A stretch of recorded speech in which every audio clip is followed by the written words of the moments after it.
Dear Esther, the gulls do not land here anymore. I've noticed that this year they seem to shun the place. Maybe it's the depletion of the fishing stock driving them away. Perhaps it's me. When he first landed here, Donnelly wrote that the herds were sickly and their shepherds the lowest of the miserable classes that populate these Hebridean islands. 300 years later, even they have departed.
When you were born, your mother told me, a hush fell over the delivery room.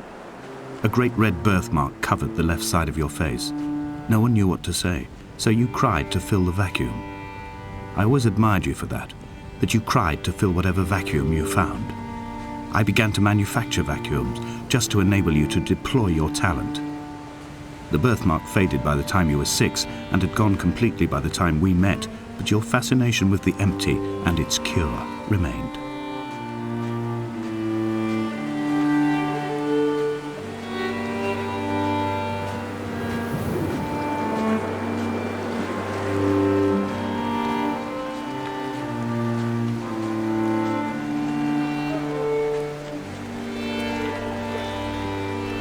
Dear Esther, I found myself to be as featureless as this ocean, as shallow and unoccupied as this bay, a listless wreck without identification.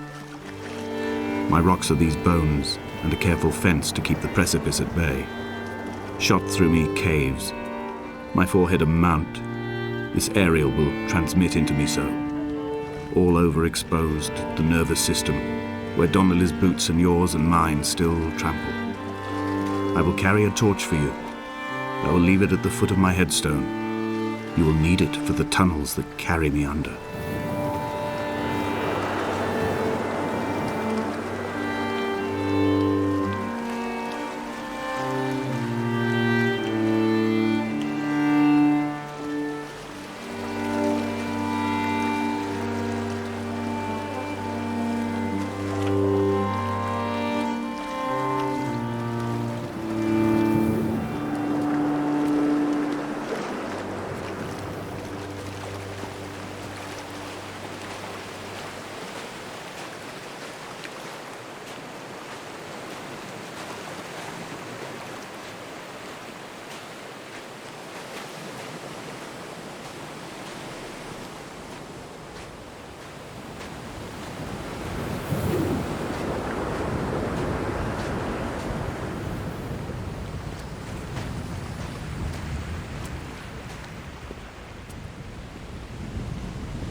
A wonderful sight. The moon cresting the junction between the cliff path and the stone circle. It cast a shadow of the ridge across the beach, all the world as if you had signed your name in untidy handwriting.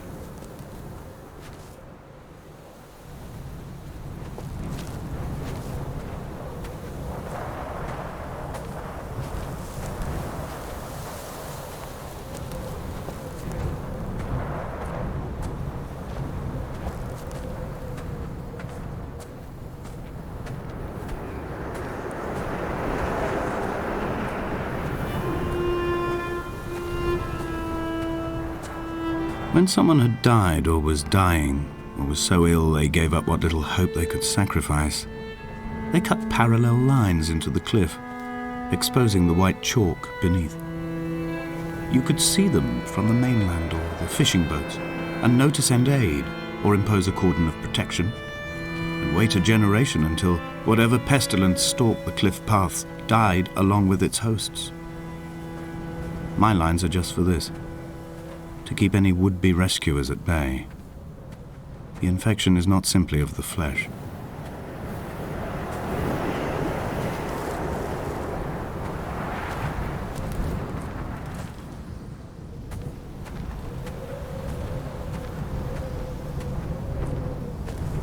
They were God-fearing people, those shepherds. There was no love in the relationship. Donnelly tells me that they had one Bible that was passed around in strict rotation. It was stolen by a visiting monk in 1776, 2 years before the island was abandoned altogether. In the interim, I wonder, did they assign chapter and verse to the stones and grasses, marking the geography with a superimposed significance that they could actually walk the Bible and inhabit its contradictions?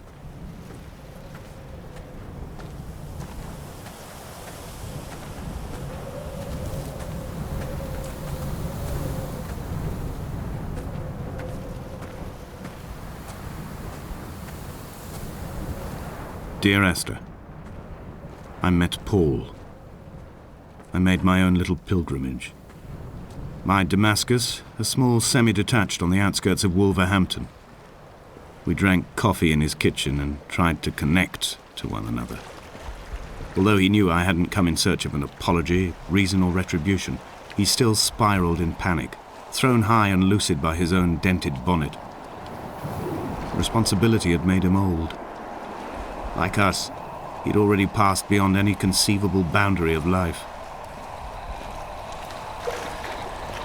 I threw my arms wide and the cliff opened out before me, making this rough home. I transferred my belongings from the bothy on the mount and tried to live here instead. It was cold at night and the sea lapped at the entrance at high tide. To climb the peak, I must first venture even deeper into the veins of the island, where the signals are blocked altogether. Only then will I understand them, when I stand on the summit and they flow into me, uncorrupted.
I've become convinced I am not alone here. even though I am equally sure it is simply a delusion brought upon by circumstance. I do not, for instance, remember where I found the candles, or why I took it upon myself to light such a strange pathway. Perhaps it is only for those who are bound to follow.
Dear Esther, I have now driven the stretch of the M5 between Exeter and Bristol over 21 times. But although I have all the reports and all the witnesses and have cross-referenced them within a millimetre using my ordnance survey maps, I simply cannot find the location. You'd think there would be marks to serve as some evidence. It's somewhere between the turn-off for Sandford and the welcome brake services. But although I can always see it in my rear-view mirror, I have as yet been unable to pull ashore.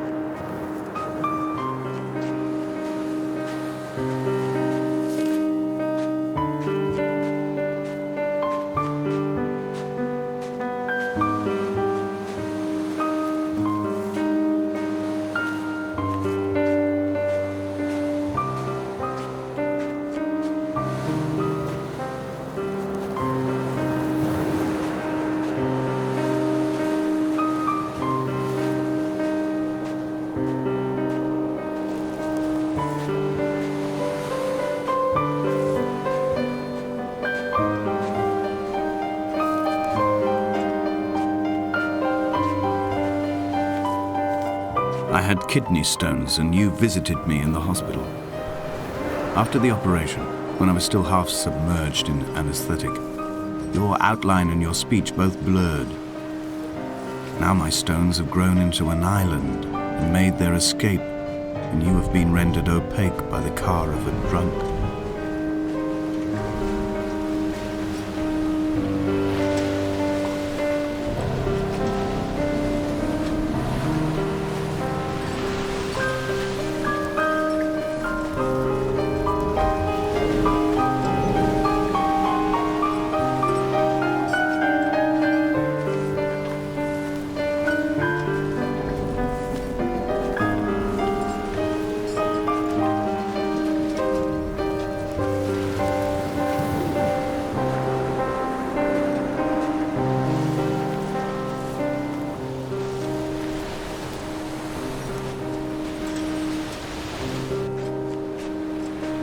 There must be a hole in the bottom of the boat. How else could new hermits have arrived?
I've begun to wonder if Donnelly's voyage here was as prosaic as it was presented.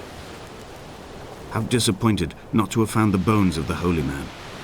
No wonder he hated the inhabitants so. To him they must have seemed like barnacles mindlessly clinging to a mercy seat. Why cling so hard to the rock?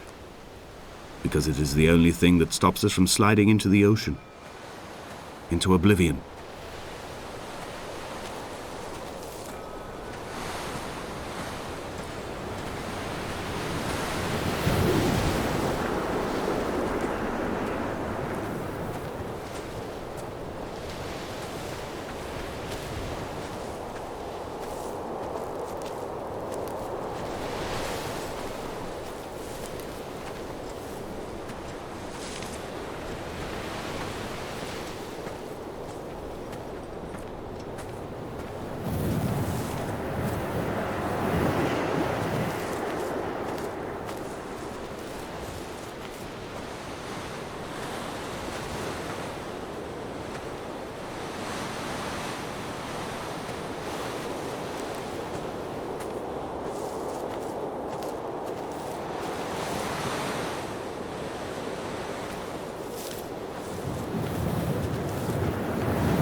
When I first looked into the shaft, I swear I felt the stones in my stomach shift in recognition.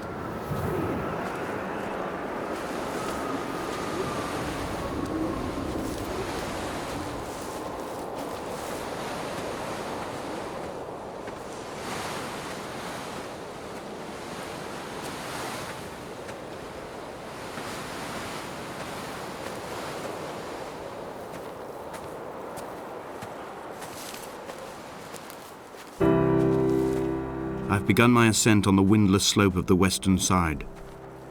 The setting sun was an inflamed eye squeezing shut against the light shone in by the doctors. My neck is aching through constantly craning my head up to track the light of the aerial. I must look downwards, follow the path under the island to a new beginning.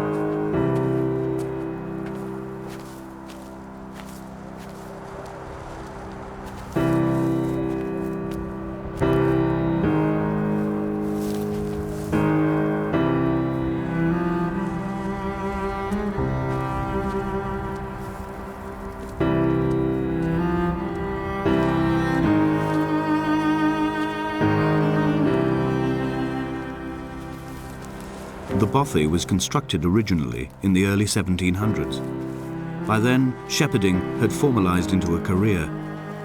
The first habitual shepherd was a man called Jakobsen, from a lineage of migratory Scandinavians.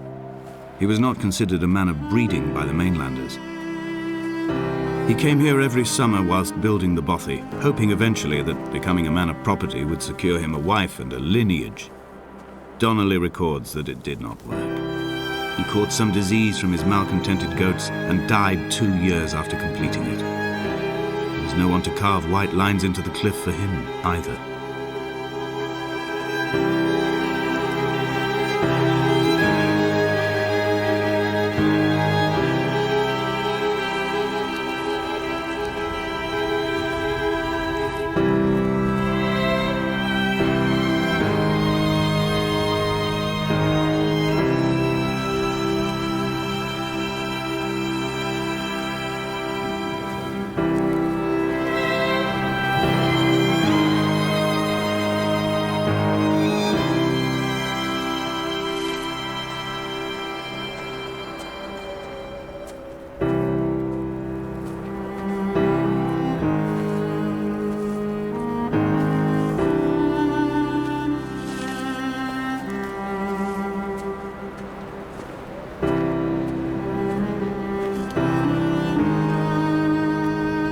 My heart is landfill, these false dawns waking into the still never light. I sweat for you in the small hours and wrap my blankets into a mass. I have always heard the waves break on these lost shores, always the gulls forgotten. I can lift this bottle to my ear, and all there ever is for me is this Hebridean music.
Jacobson's ribcage, they told Donnelly, was deformed, the result of some birth defect or perhaps a traumatic injury as a child.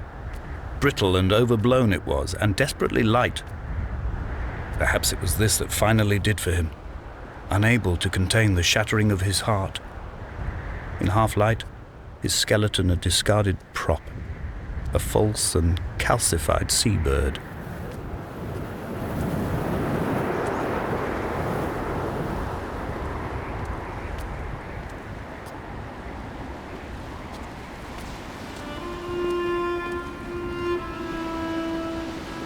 They found Jakobsen in early spring. The thaw had only just come.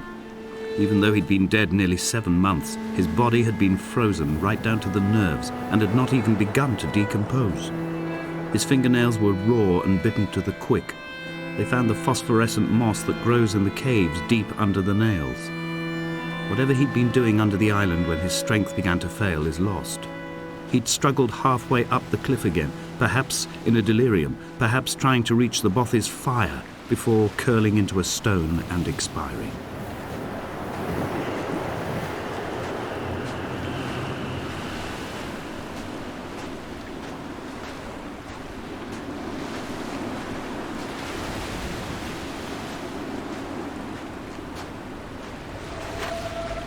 Climbing down to the caves, I slipped and fell and have injured my leg. I think the femur is broken. It is clearly infected. The skin has turned a bright, tight pink, and the pain is crashing in on waves, winter tides against my shoreline, drowning out the ache of my stones. I struggled back to the bothy to rest, but it has become clear that there is only one way this is likely to end. The medical supplies I looted from the trawler have suddenly found their purpose. They will keep me lucid for my final ascent.